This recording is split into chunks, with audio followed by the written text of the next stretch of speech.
Bismillahirrahmanirrahim. Assalamualaikum warahmatullahi wabarakatuh.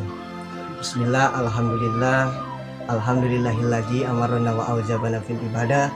Wassalatu wassalamu ala sayyidina wa maulana Muhammad sallallahu alaihi wasallam. Segala puji bagi Allah yang masih memberikan kita beribu-ribu nikmat, yakni nikmat iman dan Islam, nikmat sehat panjang umur, dan juga nikmat ibadah. Tak lupa sholawat beserta salam mari kita limpah curahkan kepada junjungan alam, yakni Habibana wa Nabiyana Muhammad sallallahu alaihi wasallam. Semoga para sahabatnya dan juga para tabiin dan tabiatnya semoga disampaikan salam rindu kita, salam cinta kita kepada Rasulullah sallallahu alaihi wasallam. Pada kesempatan kali ini, alhamdulillah, yang mana saya sedang bersilaturahmi oleh Pangarsa Abah Yai Tobi, yang mana beliau berkediaman di salah satu kabupaten Karawang, yang mana biar supaya ada obrolan hikmah, obrolan perkara antara agama.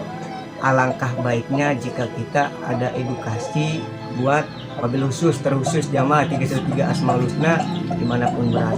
Dan pada kesempatan kali ini yang mana saya telah bisa untuk bertemu beliau, selawat kepada beliau, yaitu Pangarsa Abah Yai Tobi. Assalamualaikum, Mbah. Waalaikumsalam. Gimana kabarnya, sehat?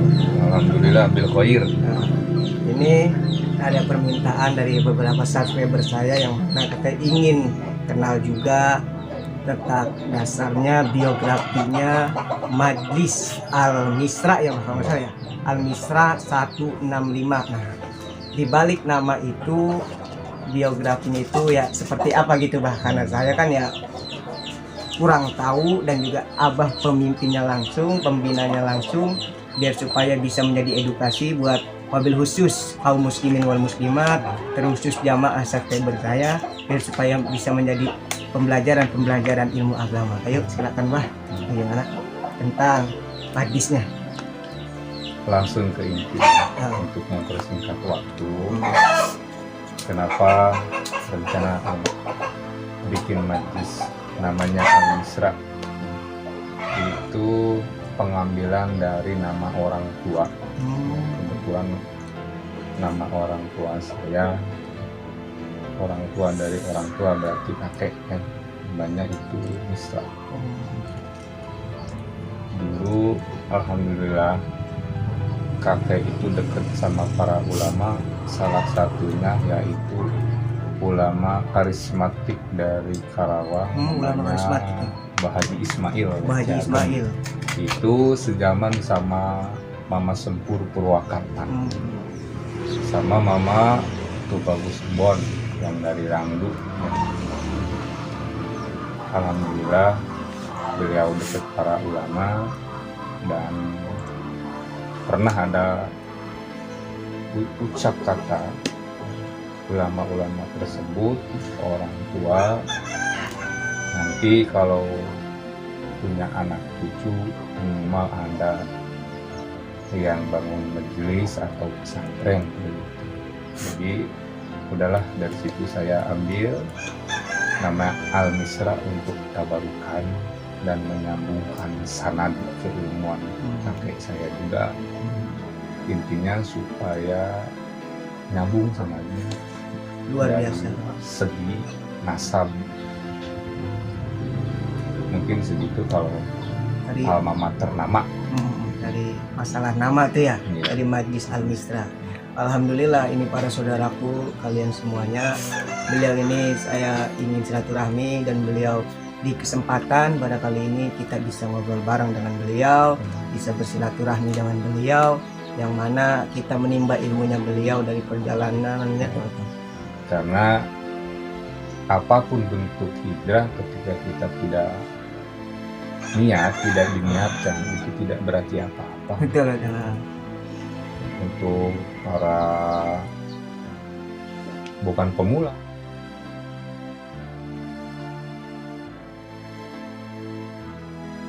itu bukan pemula. Bukan pemula, bahasanya beda lagi ya Pak. Apa tuh Pak? Yang baru lah, Yang baru ya betul. baru ingin merubah ke arah yang lebih baik. Ke arah yang lebih baik, betul. Dari pribadi ya, pengalaman dari teman-teman juga ada yang banyak ya seperti itu. Ya, kunci pertama itu pertama niat, kedua emang ada kemauan yang benar-benar emang tulus di dalam hati. Betul. Dan punya tujuan. Kita merubah diri sendiri untuk apa? Jangan sampai kita hijrahnya itu istilahnya ditumpangi seperti hijrah karena perempuan disuruh sama pacar. Iya betul Pak. Nah ini bisa sangat pembelajaran buat kita semuanya. Wah ini dan juga jamaah semuanya. Iya jangan sampai ditekan sama siapalah ya. Karena alasan kita hijrah karena kita itu dikekang sama ormas apa jangan. Benar.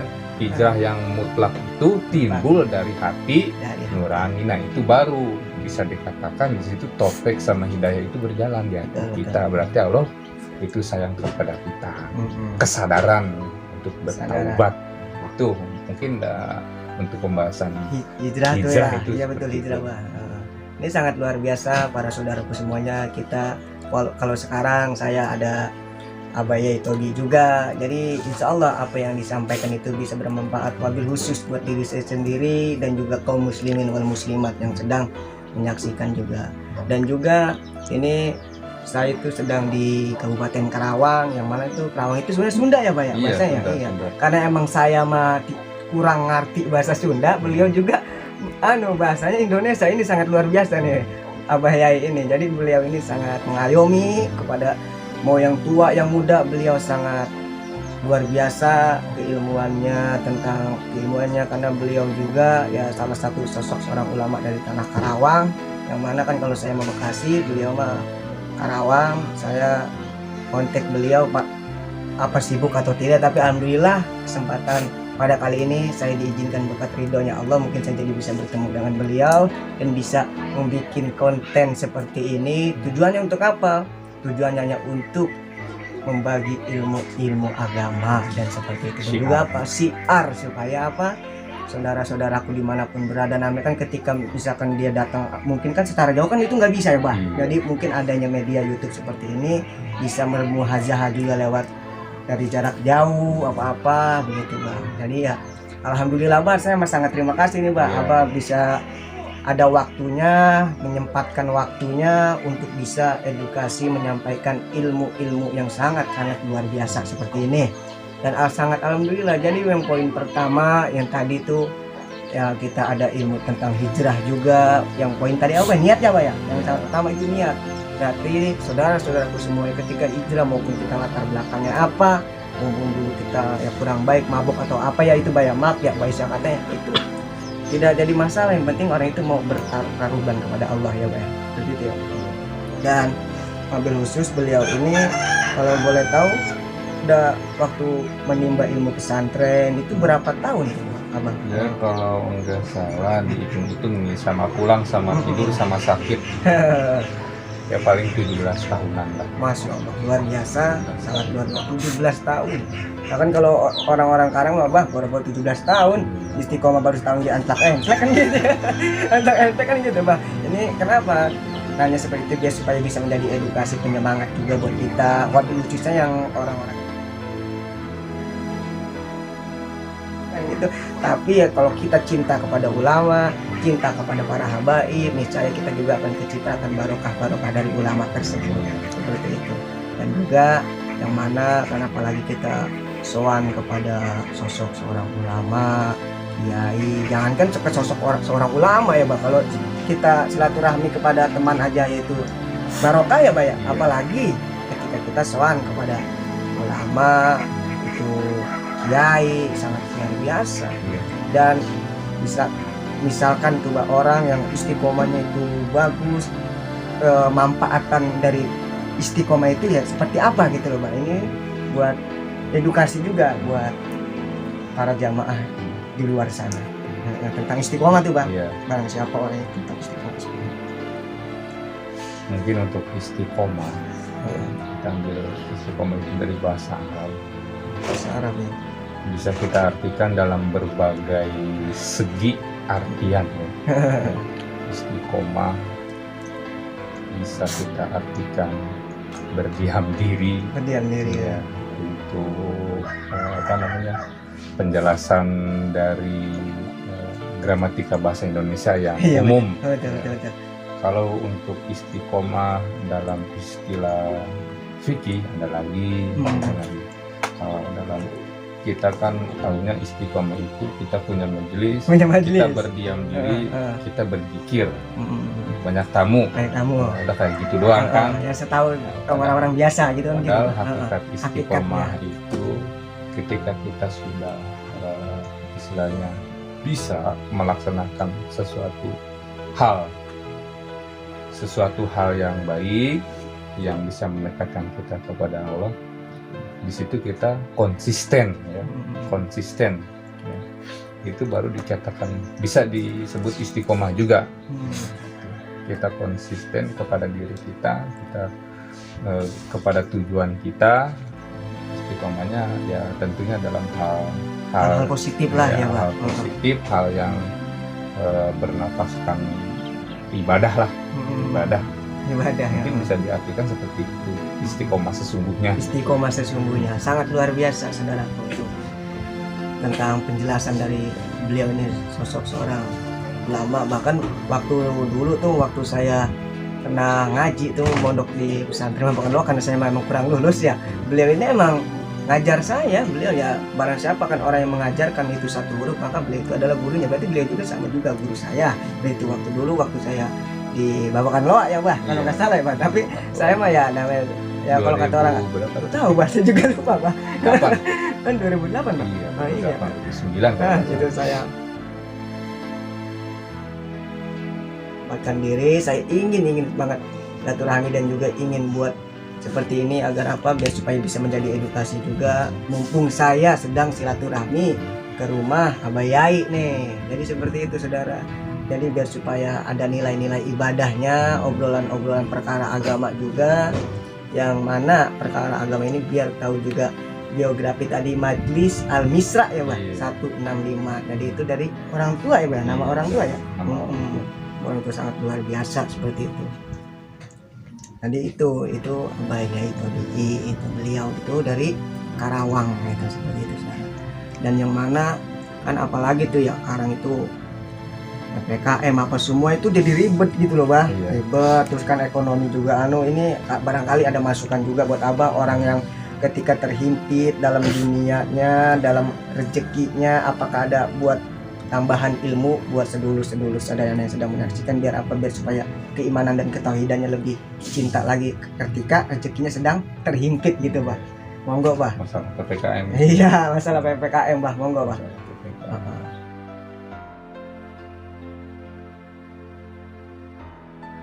Jarang-jarang ini saudara tuh, jarang-jarang saya karena saya juga punya kesibukan, beliau juga punya kesibukan, mumpung ada waktu luang saya bisa silaturahmi, makanya saya bikin konten seperti ini dengan beliau. Monggo Pak. Intinya dari masalah kita ya. Iya. Disebutnya bukan masalah masing-masing, ini masalah satu negara. Satu negara ini memang. Dunia bahkan ya. Dunia bahkan. Corona ini mungkin jadi suatu perkara yang mungkin menjadikan seseorang ini pikirannya itu bermacam-macam, betul Pak. Ada yang berpikiran saya takut mati karena corona. Ya betul itu. Sekarang, itu Pak. Apalagi PSBB mengganggu perekonomian. Mobil khusus masyarakat kecil ya, pasti ngeluh bagaimana ini solusinya. Mungkin alangkah baiknya kalau masalah ini bisa kita jelaskan dalam dua segi. Pertama dalam segi akhirat itu bagaimana, iya, betul, dalam segi dunia itu menghadapinya harus bagaimana. Betul, itu yang paling pertama. Betul. Jadi kita mengklaim suatu masalah itu jangan terburu-buru pakai nafsu. Kalau pakai nafsu ya seperti itu. Kita gampang ngeluh PPKM, ngeluh nggak bisa gimana. Padahal kalau kita ambil dari segi positifnya juga Positifnya. banyak. Banyak ya. PPKM Betul, ini. betul. Jangan sampai ada PPKM, ada PSBB menghalangi kita untuk usaha. Apapun sebetulnya kalau kita mencari jalan lain, kita bisa usaha, intinya menghasilkan uang buat kehidupan kita Buat lah. kehidupan. Iya. Karena namanya kita tinggal di dunia juga emang Iya, perlu itu juga ya Pak ya. perlu. Karena kan harus seimbang juga ya Pak ya. Akhirat dicari, dunia Iya. juga dicari ya Pak ya. Iya, Mm-mm. untuk menopang kehidupan Betul, kita, betul, untuk Bang. bekal ibadah kepada Allah. Ya mungkin untuk masyarakat awam, polemik masalah corona PPKM Iya, ini masalah kan itu, Bang. sangat mendesak. Mendesak betul Pak. Iya. Betul. Wajar lah ya, mungkin pengetahuan masyarakat kita seperti itu. Jadi belum bisa menanggapi, belum bisa menerima, bukan. Gitu kan. Belum tahu, Belum tahu betul, belum betul.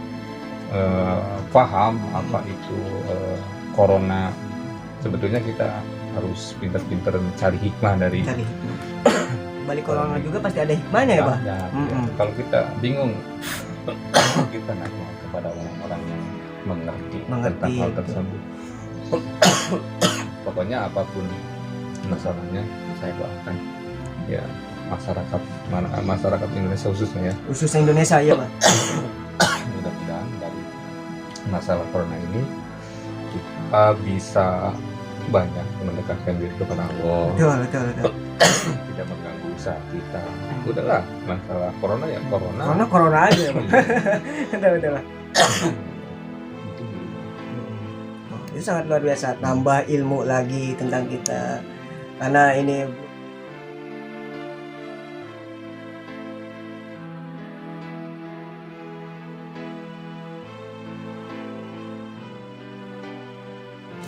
yang nanti juga akan ditaruh oleh admin yang mana tentang Instagram saya.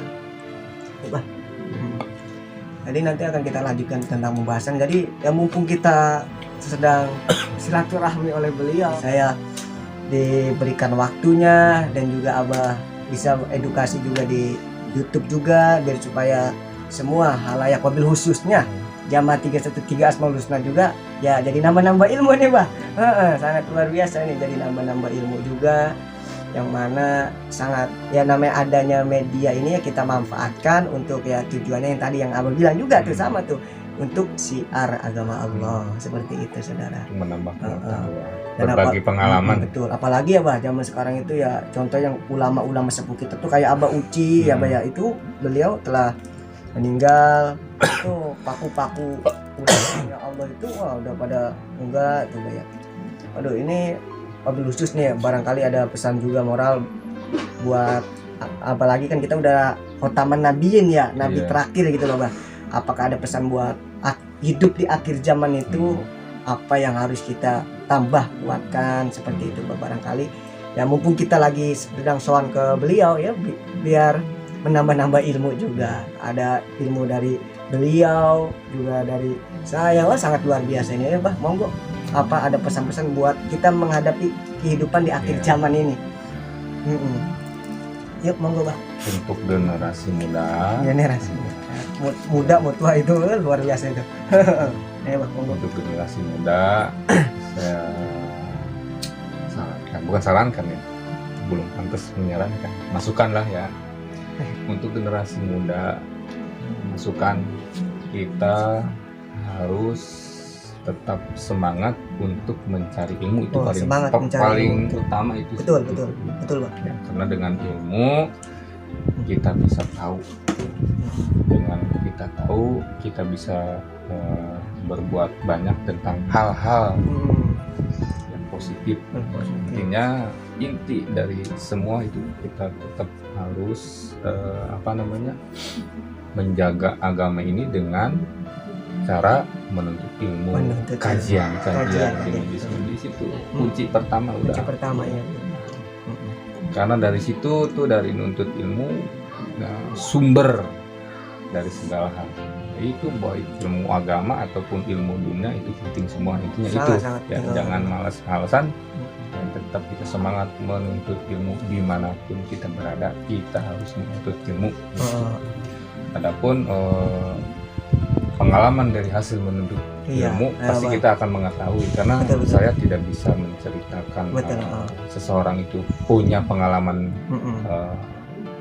sama seperti saya. Enggak. Betul. Karena orang punya pengalaman pribadi masing-masing Iya, ya, Bang. Betul, masing-masing. betul, Bang. Betul. Paling intinya saya, insya Allah dengan kita menuntut ilmu, apapun pengalaman kita, pasti kita punya rem, Betul. punya natijah atau punya hasil, ya punya hasil apa yang kita inginkan. Insya Allah itu paling dari saya. Sangat luar biasa. Kita banyak ilmu yang sangat dikeluarkan oleh beliau yang ambil khusus buat para saudaraku semuanya, wabil khusus dan juga para subscriber saya, yang mana ini alhamdulillah banget kita jadi bisa bersilaturahmi dengan beliau juga, yang mana dan nanti juga sebab kita nggak bakal kita bisa ceritakan panjang lebar di sini ya Bang, karena nggak bakal muat di video ini, sengaja diringkas-ringkas, ambil intinya saja, dan juga semoga apa yang telah tadi kita sampaikan semoga membawa hikmah juga ya Bang, membawa hikmah, dan semoga bisa menjadi edukasi buat diri kita sendiri. Untuk apa? Tujuannya tetap untuk menambah iman kita kepada Allah. Nah, mungkin dari saya juga sekian. Semoga apa yang telah disampaikan oleh dari saya dan juga Abah Yai Tobi semoga sangat bisa bermanfaat, karena di luar video saya juga akan ada obrolan juga oleh Abah Yai. Ihdinas siratal mustaqim. Assalamualaikum warahmatullahi wabarakatuh.